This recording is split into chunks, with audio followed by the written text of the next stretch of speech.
હું CA Raj Marvaniya, chairman Rajkot branch of ICI. આજે અમે સીએ ડેની પર્વની ઉજવણી કરી અમારા બ્રાન્ચ ભવન ઉપર, જ્યાં એવરી યર અમે ફ્લેગ હોસ્ટિંગ, બ્લડ ડોનેશન અને હેલ્થ ચેકઅપના પ્રોગ્રામ્સ કરતા હોઈએ છીએ.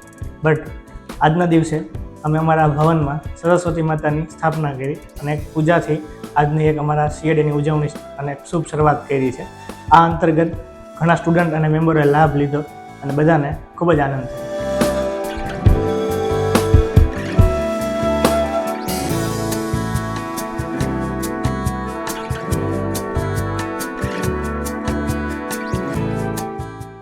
આપણે every year blood donation camp કરીએ છીએ, જેમાં આપણે સિવિલ હોસ્પિટલમાં જે દર્દીઓ આવે છે અને જે થેલેસેમિયા પીડિત બાળકો છે એમને ડાયરેક્ટ બ્લડ પહોંચી શકે એના અર્થે આપણે એમને દર વખતે ઇન્વાઇટ કરીએ છીએ અને મેક્સિમમ બ્લડ ડોનેશન કલેક્ટ થાય એવું આપણે પ્રયત્ન કરીએ છીએ અને જેથી મેક્સિમમ લોકોની હેલ્પ થઈ જાય.